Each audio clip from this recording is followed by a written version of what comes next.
Okay, so we've got some zones defined, not many, you probably want a few more than those.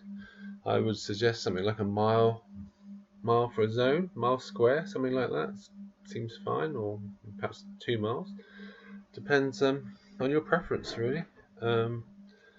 Next thing to do, amongst other stuff, is you need to put some. When someone phones up, they quite often ask you, "Do you know how much that is, mate?"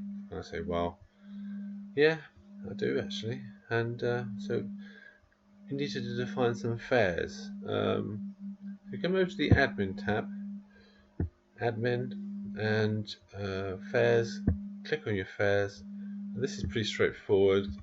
Up to 0.1 of a mile, so if they get in the car and get outside the other side, your minimum fare there, and if they do 0.2 of a mile, just put in £3.10, whatever it is. This ties in with the maps on the maps come back with a reasonable mileage thing. They use Google, and so it uses the main roads basically, and you just put in basically whatever your fares are per mile. You know, if you're on a meter, obviously it's only going to be an estimate. You might have a chart in the car, like a lot of cars do, private hire, and they just look up the mileage every time, and you just put in. It's probably a bit cheaper, or maybe a bit too expensive. I'm not really paying much attention to it. $4.50. I'm just going to put them up by. You see the point. I'm not going to do any more. It just goes up to. If it's a state car, you can charge extra or not.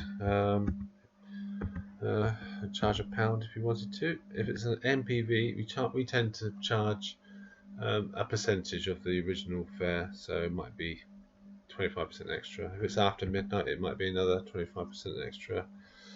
Once obviously you can't be putting the fares up over sort of like for miles and miles and miles. So you might have a say for instance, if you go over 20 miles, you might have oh, it's just £1.50 a mile or something. Okay, if that's the case, you click there and you use a multiplier, so it just comes up whatever the mileage comes up on the maps when you put the address in, and it will just go, well, okay, it's a multiplier and it's £1 a mile times by how many miles it is, or you know, £1.50. I suppose the more miles it does, the lower this will become. So if you're doing something like a trip to the airport, well, you've probably got your own rates for the airport, but if you're doing 100 miles, it may be £1.20, yeah, 120 quid.